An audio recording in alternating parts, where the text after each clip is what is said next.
Fala pessoal do Manual do Treino, estou aqui hoje com meu amigo de profissão, o César.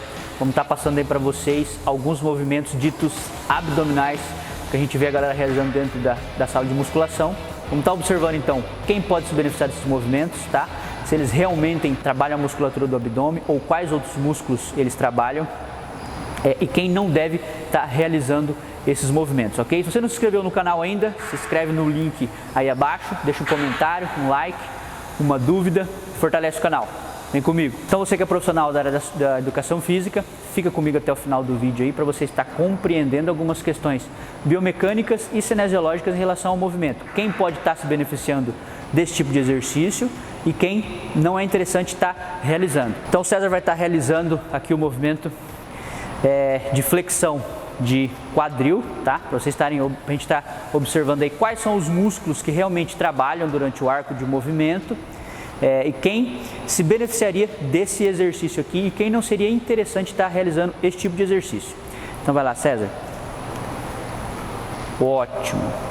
Ó, fase excêntrica, fase concêntrica, flexão de quadril, desci. Ok, pode descansar.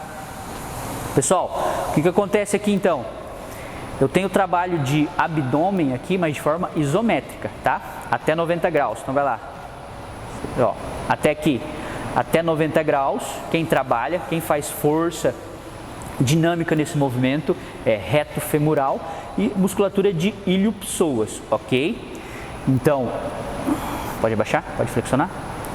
Então esse exercício ficaria interessante para quem tem o quê? Fraqueza justamente dessas musculaturas, para quem tem retroversão pélvica, em detrimento à anteversão. Eu quero justamente equilibrar a pelve. Então esse exercício vai ficar interessante para esse tipo de pessoa. A partir dos 90 graus, vai lá. Isso. Aí eu tenho flexão de coluna, tá? Eu tenho um pouco de ativação de forma dinâmica do abdômen, tá bom? Então, no final da fase concêntrica, vai lá, no final da fase concêntrica, eu tenho trabalho de abdômen, fase excêntrica, abdômen trabalhou na fase negativa e daqui dessa posição de 90 graus para baixo, eu tenho o trabalho de flexores de quadril. O que é importante a gente salientar nesse movimento aqui? É o que? Excessiva hiperlordose, tá? Então assim, eu tenho que tentar evitar a hiperlordose na fase excêntrica do movimento. Sobe lá, desceu, ok? Então assim, durante o arco de movimento, a hora que o movimento vai terminando, fase excêntrica, eu tenho a tendência de aumentar aqui, ó, de tirar a coluna, minha coluna lombar do aparelho. Esse aumento da hiperlordose, pode flexionar? Esse aumento da hiperlordose aqui acaba fazendo o quê? Uma compressão, um arqueamento da coluna e a compressão dos discos. Eu tenho uma sobrecarga aqui na coluna que talvez não seja interessante. Por que isso daqui ocorre? Por causa do paradoxo do ilho-psoas. Grava bem isso, paradoxo de ilho-psoas, que é o quê? No momento que eu tenho, que eu faço exercícios de abdominais com os membros estendidos e elevados, o ilho-psoas ele altera a função dele. Então, o ilho-psoas é o quê? Flexor de quadril. Então, aqui, na fase negativa, ele vira extensor da coluna, ok? Eu tenho alteração da função. Então, o ilho-psoas ele vai tracionar as vértebras lá na origem dele, vai tracionar para baixo e para frente. Então, eu tenho um aumento ali da tensão intradiscal, ok? Isso vai fazer com que haja uma compressão no disco, devido à mudança de função dessa musculatura. Então eu tenho que tomar cuidado, talvez não seja tão interessante algumas pessoas estar realizando esse exercício. Então quem se beneficiaria desse tipo de movimento aqui? Quem tem fraqueza dessas musculaturas de flexor de quadril. E alguns alunos aí que já possuem fortalecimento prévio, possuem boa coordenação muscular e conseguem estar realizando o movimento com custo-benefício muito bom, sem o excesso de hiperlordose e com uma boa flexão de quadril ali a partir dos 90 graus para que eu possa estar otimizando o trabalho de abdômen, ok? Segundo movimento então que a gente observa dentro da sala de musculação, a galera aí tentando otimizar o trabalho de abdômen. Esse movimento aqui, se executado de forma interessante, respeitando algumas questões aqui de contração de musculatura, de dinâmica de movimento e, lógico, a capacidade de quem está executando é interessante para trabalho de abdômen, parte inferior, e para a gente reduzir aqui o ângulo externo costal, tá? Que é o ângulo aqui entre as costelas. Essa redução do ângulo acaba fazendo com que a cintura visualmente fique mais fina, uma cinturinha mais próximo a uma cintura de violão. Então vai lá, César, executa pra gente. Esse movimento, eu tenho um braço de alavanca menor, ok? Então tem uma incidência de carga menor, lembrando, né, que o braço de força, de resistência é a distância entre a resistência e o eixo. Então aqui, ó, eu flexionei a perna, biomecanicamente falando, fica um exercício mais fácil de ser executado. Vai lá, subi, flexionei o quadril, solto o ar, mantenho sempre as costelas fechadas, desci, antes de encostar, subi de volta. Ótimo. Antes de encostar, subi. Antes de descer, pode subir. Subiu. Excelente. Subiu. Ótimo, show de bola. Deixa eu descansar agora. Ai, eu também. Eu não sabia se eu ria olhando para tremer igual um pimentão. Esse pra mim é mais difícil que o outro. Não, sim, é porque você tem que manter a contração ali do... Cara de pau, eu falo assim, esse aqui é mais fácil, eu rápido. Então, como vocês puderam observar, é um movimento de... embora seja biomecanicamente mais fácil estar realizando, devido à contração, eu tenho que manter essa contração aqui de fechamento das costelas, manter a contração aqui da região do externo.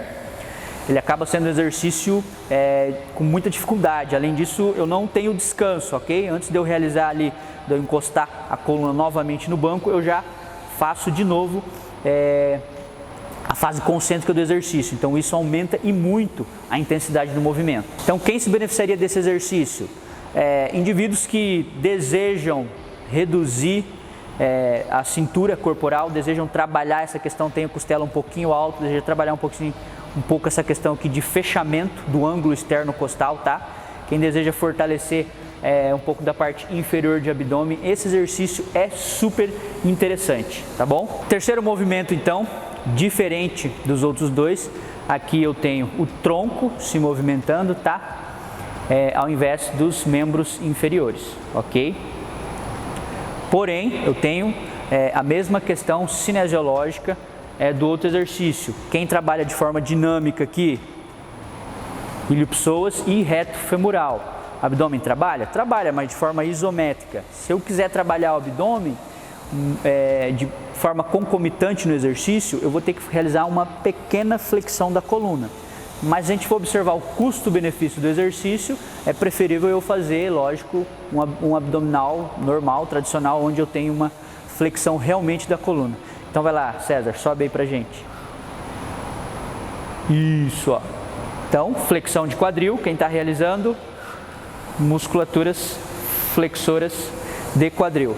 Se eu quiser trabalhar um pouquinho de maneira dinâmica o abdômen, eu posso fazer um pouco no final do movimento eu faço um pouco de flexão da coluna, aí eu realmente trabalho o abdômen de forma dinâmica. E aqui também o paradoxo do ilio-psoas também ocorre, ok? Então assim, esse exercício, quem se beneficiaria? Alunos também que precisam de um fortalecimento prévio, tá? Dessas musculaturas aqui. Alunos, por exemplo, que necessitam de posição de sway back, né?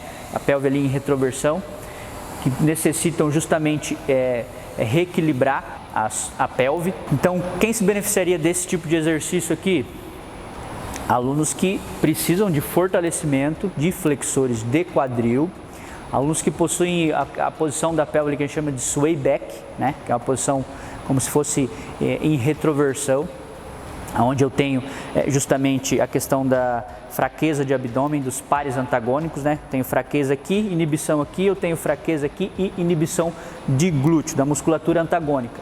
Então eu preciso de um fortalecimento prévio da musculatura de abdômen, só que sem encurtamento dela. Eu preciso do trabalho de fortalecimento justamente de forma isométrica, né? Então, quem precisa trabalhar o abdômen nessa posição de forma isométrica, seria interessante, eu não preciso realizar a flexão da coluna, simplesmente um movimento aqui de flexão de quadril, de subida e descida. E eu preciso também fortalecer aqui o flexor de quadril. Então, seriam excelentes exercícios para esses indivíduos.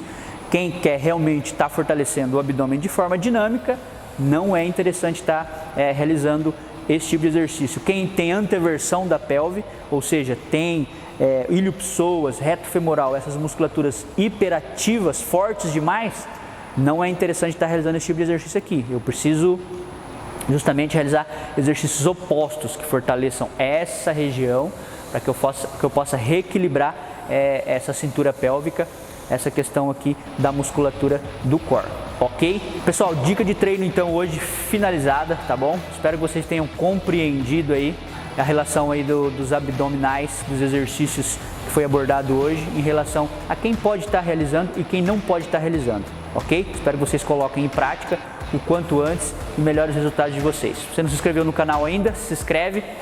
Até o próximo vídeo.